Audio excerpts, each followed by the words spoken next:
Hi guys, welcome back to Class of Learning. You're with Rahul Sharma, your friend and guide. It's been a long time that we'll get a video for business studies, especially for this particular session. I agree, some are all busy with the master students, but हाँ अभी exams हैं and वो just 1 month yes एक महीना तो बहुत है business studies के लिए, जिसके अंदर मैक्सिमम मार्क्स लेके आएंगे. तो करना क्या होगा, सिर्फ और सिर्फ जो बेसिक्स बता रहा हूँ इनको फॉलो करेंगे.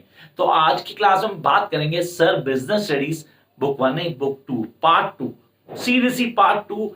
दैट इज सर वो कहते हैं जो लिक्विड है, लिक्विड मनी है जिसको आप जब मर्जी कैश कर सकते हो, वो है आपका पार्ट 2, जिसको आप बोलते हो financial management. That's true, the financial management.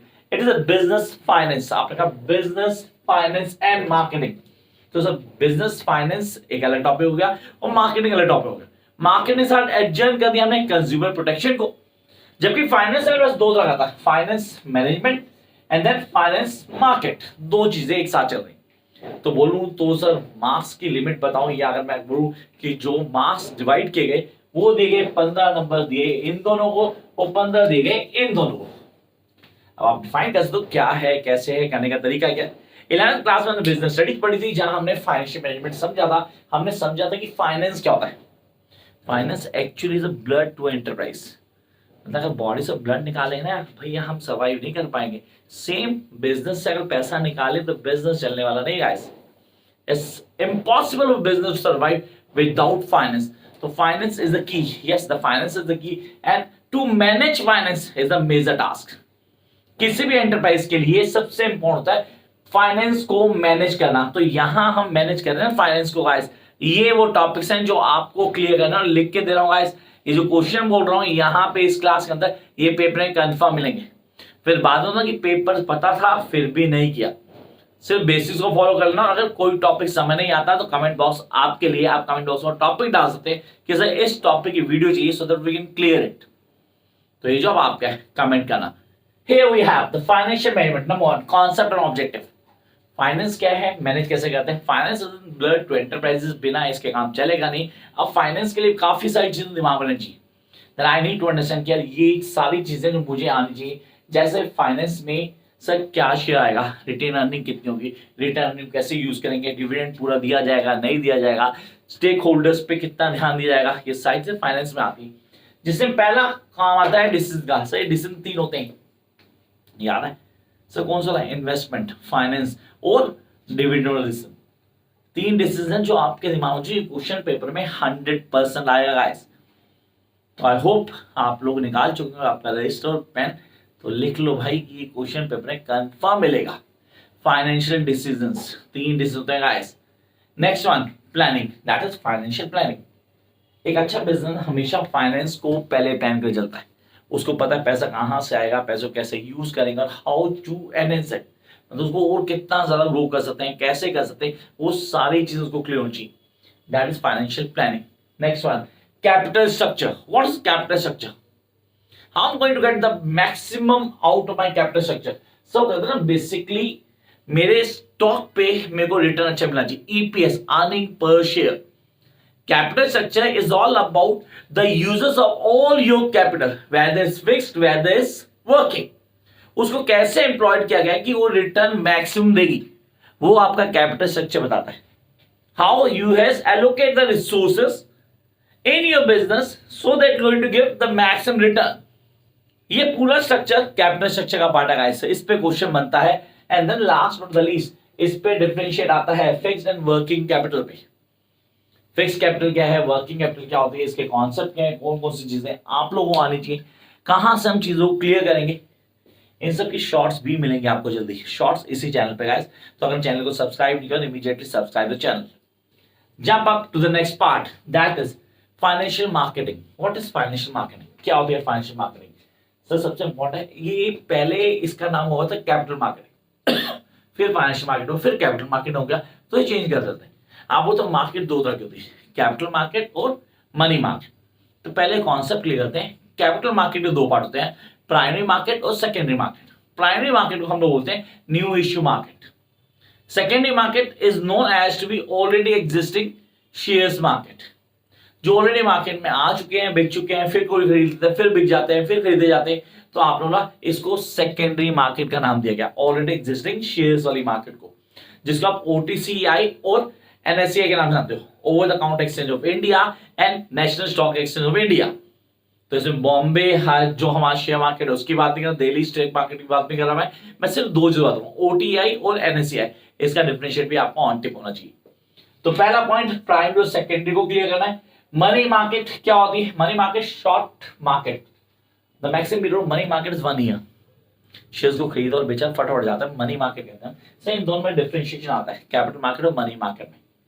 ये क्वेश्चन अच्छे से क्लियर करना है, फिर मैं बोला सर आपने बताया था प्राइमरी और सेकेंडरी में डिफरेंशिएशन आता है। We have stock exchange, SEBI, this is really important यार। स्टॉक एक्सचेंज बोलूँ या सेबी बोलूँ, security exchange board of India, अब क्या है उसके कॉन्सेप्ट क्या है, कैसे क्लियर करेंगे। रेगुलेटरी फंक्शन पे क्वेश्चन आता है, फंक्शन सेबी पे क्वेश्चन आता है, confirm guys. I repeat, function SEBI पे क्वेश्चन आता है।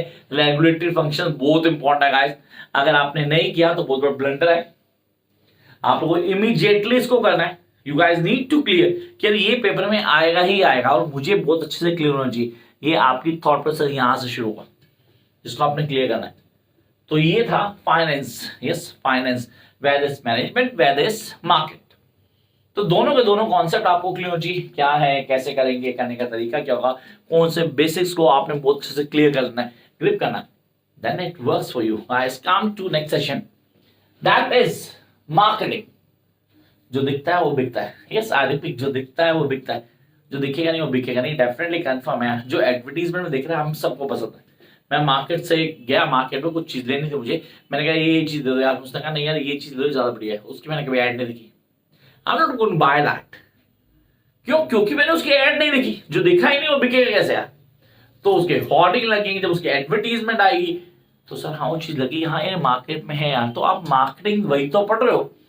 This is the definition, market is concept, functions and concept. इसको क्लियर करना है पहले, मार्केटिंग क्या होती है, इसका यूजेस क्या। Then what is marketing mix? Sir marketing mix क्या है? सर मार्केटिंग मिक्स में मैं बोलूं तो 4 पीस की बात करूं, price, place, promotion. Sir price, place, promotion, तो 3 वो सर प्रोडक्ट कहां गया? तो आपने कहा सर हमें ये सब आना चाहिए, इसके कॉन्सेप्ट को क्लियर करना है, ये बहुत इंपॉर्टेंट है सर। ब्रांडिंग, लेबलिंग, पैकेजिंग, सब आता है भाई। Series we guys need to understand this, क्या है इसके कॉन्सेप्ट क्या है, कैसे क्लियर करते हैं, कौन कौन सी चीजें इंपॉर्टेंट जिन्हें हम क्लियर करेंगे। Then channels of distribution, sir channels of distribution question आएगा, 100% आएगा and I really want you guys to be prepare for this. Channels of distribution में क्वेश्चन आएगा ही आएगा, कंफर्म आएगा guys. Jump to next section, promotion. Sir ये promotion क्या होता है? प्रमोशन में काफी सारी चीज होती है, एडवर्टीजमेंट बहुत बड़ा पार्ट है प्रमोशन का। Then personal selling, door to door access होते हैं हमारे पास। सर सेल्स प्रमोशन, चीजें आती हैं जाती हैं, चीजों को एडवर्टाइज करते हैं। आपने कहा सर प्रमोशन बहुत बड़ा रोल प्ले करता है। सर वो पीस में हमने कर लिया था प्रमोशन, हाँ प्रमोशन थोड़ा और डिटेल में समझना जरूरी है। मार्केटिंग की सोल प्रमोशन होती है। मार्केटिंग का मतलब चीजों को प्रमोट करना, और प्रमोट मैं तब कर पाऊंगा जब मैं चीजों को समझ पाऊंगा, and I need to understand कि चीजें कैसे बदल रही हैं, हाउ थिंग्स आर चेंजिंग। तो एक कॉन्सेप्ट को बिगनिंग से लास्ट तक क्लियर करना है, चीजों को समझना है एंड हाईलाइट करना है वो सारे नॉर्म्स जो आपके लिए जरूरी है। Yes this is something very very important guys. Come up to next session, that is कहता है सेल्स प्रमोशन। कैसा? What is sales promotion? Sir sales promotion, promotion का ही पार्ट हुआ, तो ज्यादा डिटेल में नहीं। हाँ सबसे इंपॉर्टेंट था जो मैंने मिस कर दिया, that is public relation. Marketing में पब्लिक रिलेशन बहुत डोमिनेंट रोल प्ले करता है गाइस। इस पे क्वेश्चन 100% मिलेगा आप लोगों को। तो ये हो गए first 3 chapters of the second part of class 12 business study students. What do we guys need to do next? That is consumer protection. Sir consumer protection पहले 1986 कंज्यूमर प्रोटेक्शन एक्ट का क्वेश्चन आता था। फ्रॉम लास्ट 2 to 3 years हमारे पास क्या हुआ? हमारे पास 2019 consumer protection act आना शुरू हो गया, and now it becomes more important than 1986। इसको क्लियर करना, कंज्यूमर प्रोटेक्शन क्या है, उसके कॉन्सेप्ट क्या है, 2019 वाला ज्यादा इंपॉर्टेंट है। देन कंज्यूमर राइट्स क्या होते हैं? सो डेफिनेटली उसकी ड्यूटीज भी बताइए, राइट भी चाहिए, तो कंज्यूमर प्रोटेक्शन में आ जाता है। Then redressal machinery, this is something very important जो पेपर में आती है। Sir district, then state and then the national, उसके कॉन्सेप्ट क्या है, कितना हमें कहते हैं कंपनसेशन मिलता है, उसको क्लियर करना है, उसके कॉन्सेप्ट को समझना है, and consumer awareness. This something very important जो हम लोग अवॉइड कर देते हैं। तो कंज्यूमर अवेयरनेस तो बहुत इंपॉर्टेंट है, कौन कौन सी चीजों को कंज्यूमर को ध्यान रखना है। And last not the least, the role of NGOs. Yes, the role of NGOs, तो नॉन गवर्नमेंट ऑर्गेनाइजेशन है, इनका रोल क्या है कंज्यूमर प्रोटेक्शन में, उसको कैसे क्लियर करेंगे और हम एक एक चीज को कैसे क्लियर कर पाएंगे। तो ये तो सिर्फ एक इंट्रोडक्शन थी जहां मैंने बताया कि भाई यहां से शुरू करो और ये टॉपिक करो। पेपर के पॉइंट से ये टॉपिक आ जाओगे तो मैं तुम्हें लिख के देता हूँ, एक क्वेश्चन ऐसा नहीं हो जो आपको नहीं आता होगा। So what about the case studies? How are we going to have the class of the case studies? Definitely we're going to have the class of case studies. For that you guys need to write in comment box कि किस topic में आपको video चाहिए, then I'll come with that so that you can get the maximum out of it. Till then keep watching, like, share and subscribe if you think it's worth to watch. Till then keep watching guys.